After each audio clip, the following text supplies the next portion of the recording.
예, 오늘 세 번째 도착한 역은 전장역인데요. 윤아 씨가 들어오시고 네. 이건희 부장님 오셨습니다. 어서 안녕하세요. 오십시오. 네. 안녕하세요. 전장 쪽이 확실히 그 관심이 많긴 한 것 같습니다. 이전에도 저희가 전장 쪽을 해갖고 제가 뭐 네. 어느 전장이냐 농담을 한번 한 적이 있었는데요. 네. 전기, 전자 이런 분야에 이 시장에는 항상 관심 있는 종목들인데 오늘은 아마 포스코 홀딩스, 그다음에 삼성전기 이런 종목이 가장 관심이지 않을까 싶어요. 네. 삼성전기가 이런 전장 분야의 관심으로 오늘 오른 겁니까? 네, 네. 맞습니다. 이제 삼성전자도 하만이라는 회사를 품고 있고, 네. 그다음에 이제 LG전자도 지금 뭐 LG 마그나랑 같이 열심히 잘 하고 있고, 근데 전기도 보면 가만히 돌이켜 생각해 보시면 그 MLCC 관련돼서 전기차 관련주들이 항상 예전에 움직였었습니다. 초창기 때는. 근데 2차 네. 전지가 부각되면서 싹 다 네. 가라앉아 버렸죠. 사막 콘덴서니 뭐 삼성전기니 이게 원래 삼성전기하면 MLCC였잖아요. 예. 예. 그래서 뭐 지금도 MLCC의 거의 뭐 탑픽이죠. 네. 탑픽인데 이제 그 MLCC가 전기차에도 엄청 많이 들어갑니다. 이제 자동차가 전장화되면 될수록 네. 기계 장치에서 전자 장치로 이제 많이 바뀌면서 이게 MLCC가 많이 들어가는데 여기에 이제 파워 인덕터까지 첫 양산을 하면서 파워 인덕터. 네. 들어갔다. 잠시만요. 파워 인덕터, 저 살짝 인덕션 생각나가지고요. 네. 아, 이거만 물어봐도 인덕션도 돼. 전장인가요? 네. 그러니까 파워 인덕터가 뭔가요? 삼성전기만 검색해도 이 파워 음. 인덕터 이야기가 정말 많던데 설명해 주시죠. 저도 오늘 알았습니다. 파워 인덕터를. 그런가요? 근데 이제 MLCC가 보통 이제 그 안에 과전압을 막아주는 역할을 해주는 거거든요. 이게 배터리에서 아니면 전기 전원에서 들어와가지고 전류가 이제 안에서 흘러다닐 때 이 일정한 압력을 유지해주는 게 이제 MLCC라고 보시면 되고 네. 인덕터라는 게 저항기 이런 뜻이잖아요, 사실은. 그쵸. 그러니까 파워를 저항한다는 건 무슨 말이냐면 전류 제어한다는 거구나. 양을 좀 제어해줘서 적절하게 전류가 과하게 흐르지 않게 만들어주는. 그러면 이게 뭐랑 관련이 있냐면 네. 이게 전압보다 전류가 더 중요한 게 사실상 전기 장치가 구동되는 전류가 들어가야 되는데 전류가 일정하게 나와야 배터리의 효율도 올라가고 자동차의 여러 가지 이제 기능도 안정적으로 움직일 수 있는 그렇죠. 거죠. 예. 그렇게 보시면 될 것 같습니다.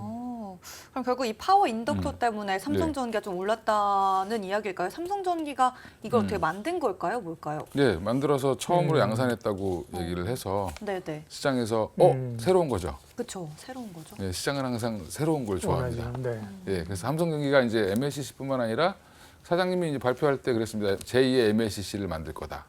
그 한마디로 MLCC도 지금 국내 탑이고 전 세계에서 지금 주도권을 잡고 가고 있는데 대만 업체랑 뭐 삼성전기 이 정도만 보시면 되는데 MLCC는. 네. 근데 그러면 지금 이제 파워 인덕터도 마찬가지로 지금 HBM이 생각나죠, 갑자기. 네.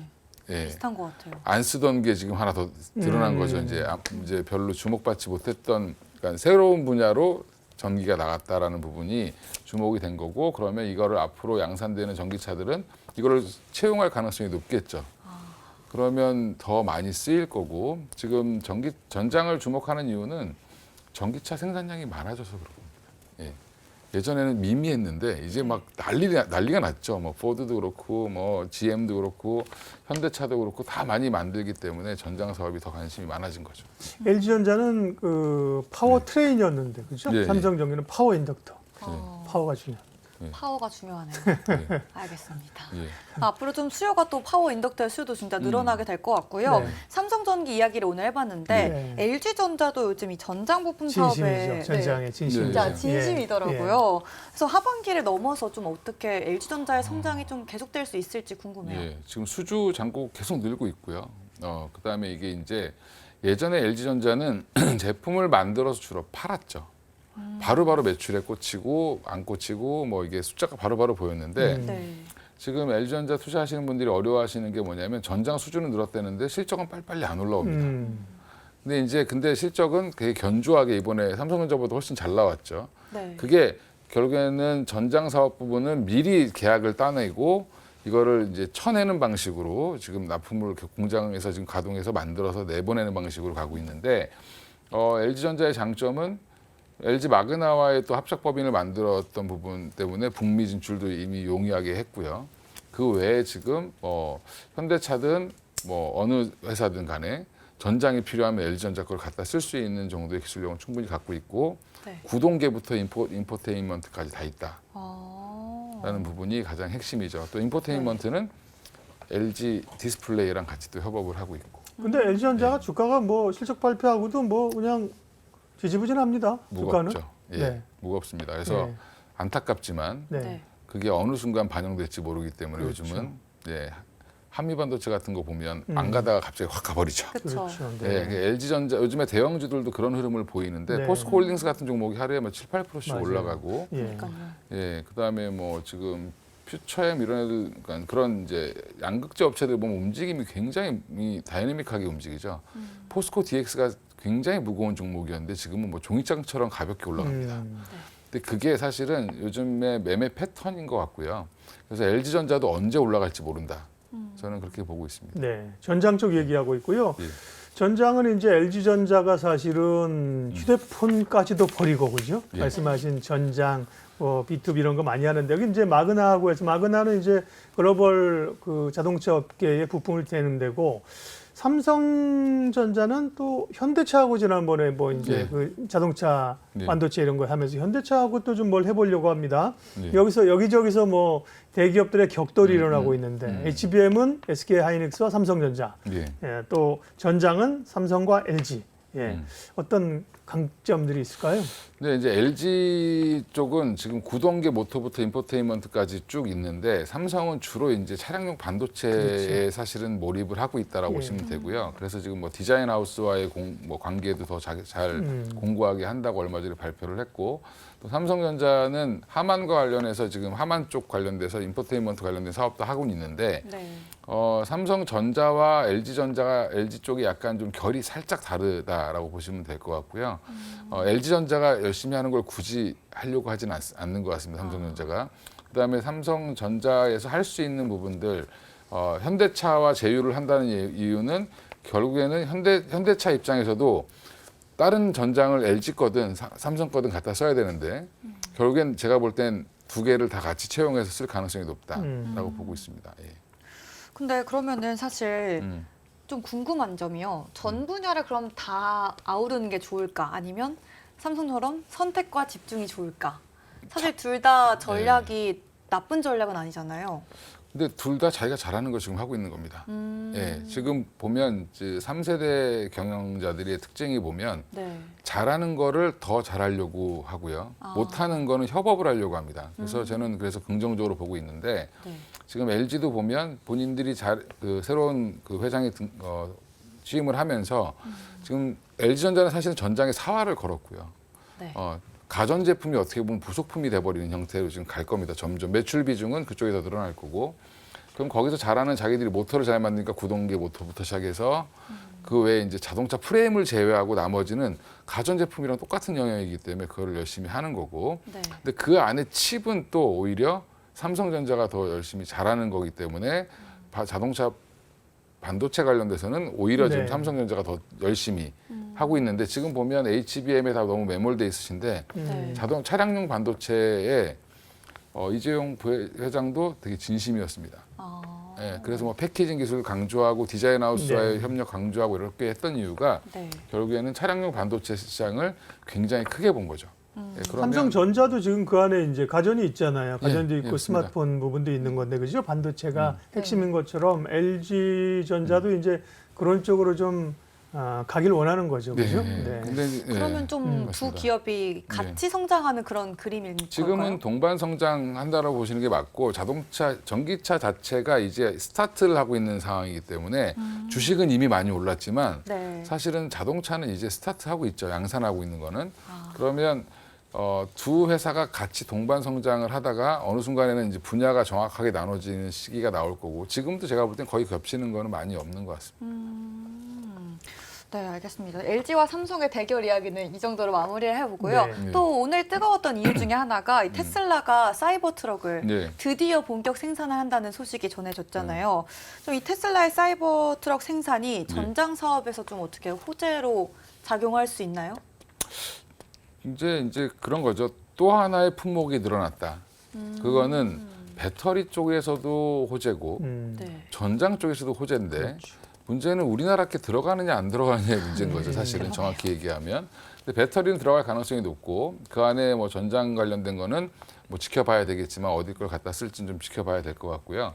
근데 사이버 트럭을 가지고 왜 이렇게 호들갑이냐? 우리나라 분들은 이해를 못 하시는 맞아요. 저도 거죠. 사이버 트럭이 그냥 트럭인가? 네. 그렇다면은 미국엔 왜? 픽업이라는 네. 그 마켓이 굉장히 큰 거거든요. 그 네. 얘기를 한번 하시려는 그쵸. 것 같아요. 네네. 얘기해 주세요. 그러니까 네. 미국 분들은 원래 미국은 그냥 픽업 트럭을 장악하는 회사가 자동차에서 무조건 승자입니다. 네. 그 포드가 그래서 한동안 1등을 계속 유지했던 예. 이유가 픽업 네. 트럭의 원래 강자였고 GM이 그걸 쫓아가려고 노력했는데도 계속 2등이었죠. 근데 지금 이제 테슬라까지 덤비니까 지금 SK 온에서 F150 관련돼서 지금 배터리를 납품하고 있거든요. 네네. 포드도 이미 만들었습니다. 전기차를 전기 픽업 트럭을 만들었는데 모양도 특이하고 예, 완전 파격적이죠 지금. 근데 이게 맞아요. 나올까 말까 막 못 나온다 뭐 설왕설래가 많았는데 얘기하고 나서 한 4, 5년 만에 만들어졌습니다. 그게 가장 이제 시장에서 가장 핵심인 것 같고요. 이게 우리나라의 직접적인 수혜가 될지 여부는 좀 더 지켜봐야 될 것 같고 양산 여부도 좀 봐야 될 것 같습니다. 그래서 그 부분은 좀 조심스럽게 얘기를 해야 될 것 같고요. 당장은 테슬라한테는 호재지만 이게 또 우리나라 양극재 업체들한테 얼만큼 호재가 될지 안 될지는 좀 네. 지켜봐야 될 것 같아요. 그 사이버 트럭하고해서 전장 쪽으로 해서나 뭐 혹시 우리 국내 기업이 관련된 기업들도 좀 있습니까? 지금 그래서 나오는 게 뭐 그러니까 사이버 트럭이라기보다는 네. 이제 그러니까 테슬라 전반적으로 모델이 하나 더 생긴 거니까 예. 테슬라에 기존에 납품하던 업체들 그런 업체들이 조금 주목을 받는 것 같고 오늘 특히 주목받았던 회사가 퓨런티어 퓨런티어. 네. 퓨런티어라는 성장한 지 얼마 회사가 안 된 기업이죠. 예, 네. 성장한 지는 얼마 안 됐는데 이제 이게 자동차에 들어가는 카메라를 검사하는 장비를 네. 네. 예, 만드는 회사인데 이게 이제 삼성전기나 이쪽을 통해서 LG노텍 이런 데를 통해서 이거 테슬라에 갈기 전에 이 장비를 쓴다고 합니다. 예, 그래서 이제 주목을 좀 받았고요. 그러니까 테슬라의 자율주행 관련된 거는 대부분 다 카메라로 하기 때문에 네. 카메라가 그렇죠. 기반이기 때문에 카메라가 가장 중요하고 그래서 LG 이노텍이 항상 또 주목을 받는 경우도 그런 거라고 보시면 될 것 같습니다. 네. 어쨌든 테슬라가 좀 주춤했던 이유는 신차 사실 신모델이 안 나와서 그런 거거든요. 근데 사이버 트럭이 나오고 미국에서 말씀하신 픽업의 영향력은 뭐라 그럴까요? 한국으로 얘기하면 우리가 그 예를 들면 옛날에 그 뭐죠? 포터, 봉어. 봉고, 봉고인가요? 포터, 포터? 네, 예, 이런 포터 트럭, 예, 이런 네. 1톤 트럭. 예. 우리 예를 들면 그게 그 봉고 트럭 아닌가요? 우리 미니 승합차를 뭐라 그러죠? 그러니까 뭐, 1톤 트럭이라고 하죠 예. 보통. 예. 아니 유치원 애들도 태우고 다니고 아, 어디 예, 놀러 예. 다닐 봉고차요, 때도 그렇죠. 봉고차? 봉고차 맞죠? 봉고차. 네. 그런 뭔가 좀 특수한 그죠? 예, 예. 예. 그런 그 사이버 트럭 네. 음. 볼만하고요. 전기차에 대한 어쨌든 테슬라가 움직이면 국내 2차 전지들이 움직이잖아요. 네. 뭐 영향은 없을는지 모르겠지만 그런 뭐 또 약간 심리적인 효과도 기대해 볼 만합니다. 그래서 지금 보면 포스코 퓨처엠도 2분기 실적 아직 발표 안 했는데 생각보다 가이던스 대비 안 좋을 거라고 얘기가 나오고 있고 네. 지금 양극재 관련돼서 판가 인하 그렇죠. 이런 예. 얘기가 나오고 있는데 그리고 에코프로도 실적을 발표했는데 생각보다 안 나왔죠. 에코프로 BM도. 근데 주가는 안 빠지고 있습니다. 맞아요. 그게 뭐냐면 테슬라가 또 올라가면 또 따라갈 수도 있다. 네, 그건 이제 그런 부분들까지 감안을 하셔야 되는데 테슬라가 최근에 올라왔던 거는 충전 사업 때문에 올라왔는데 이제는 사이버 트럭으로 한 번 더 치고 나간다라고 하면 사실 우리나라 업체들도 약간 그 영향을 받고 또 이제 약간 ETF라든지 이런 것들 때문에 같이 영향을 받기 때문에 여전히 수급은 그쪽이 저는 조정이 좀 나올 자리인데 조정이 안 나오고 또 한 번 오버슈팅이 나올 수도 있지 않겠나 이렇게 보고 있습니다. 네. 앞서 그 자율주행 얘기를 하셨는데요. 자율주행은 이제 자율주행 기술을 개발하기 위해서 여러 업체들이 노력을 하고 있고 오늘 전장 얘기인데 자율주행이 연결됐단 말이죠. 전장 사업하고 자율주행하고,의 그 관계가 어떻길래 이렇게 주목을 하는 겁니까? 그렇죠. 네.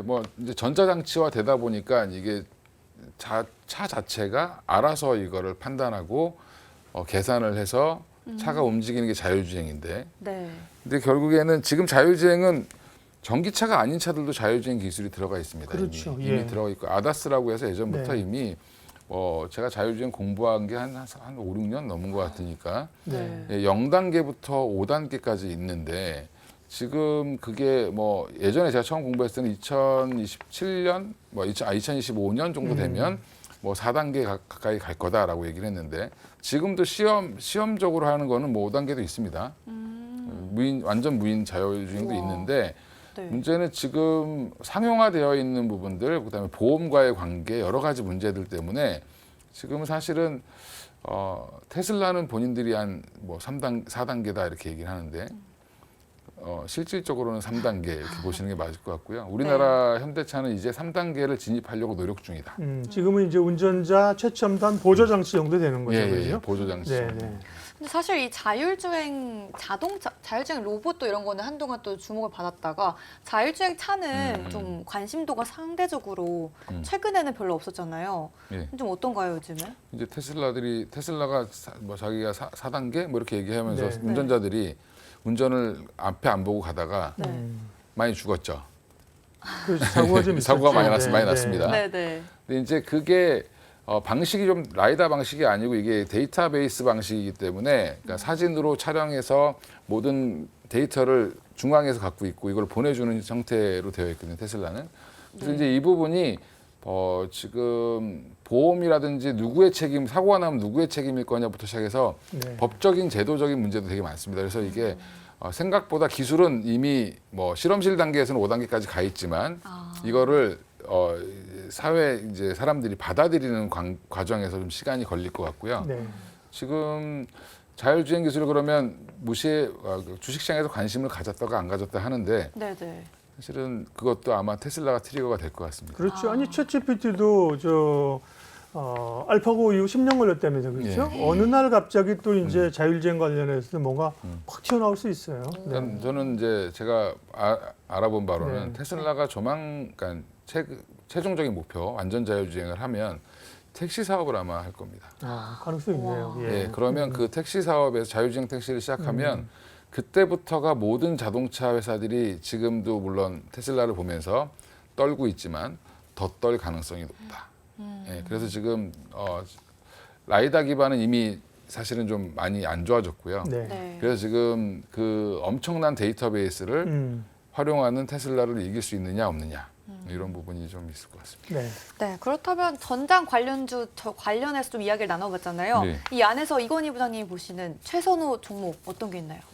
사실은 전장 관련 네, LG전자를 최선호수를 보고 있고요. 예. 아무래도 전 분야를 아우르는 네. LG전자. 그렇죠. LG전자는 여전히 저평가되어 있다고 저는 생각을 하고 예. 있고 또 하나 이제 이거는 뭐 너무 뻔한 종목이니까 중소형주 중에서는 여전히 이제 자율주행 자동차 차량용 반도체 관련된 회사들을 좀 보실 필요가 있을 것 같은데 그 중에 이제 디자인을 하고 있는 코아시아라는 종목이 있는데 이 종목이 아직은 좀 적자지만 매출은 계속 네. 올라오고 있습니다. 삼성전자 수혜주를 좀 거론되는 쪽인데 그래서 코아시아가 그죠? 예. 그래서 차량용 반도체 관련돼서 삼성전자랑 협업을 같이 할 거고요. 예.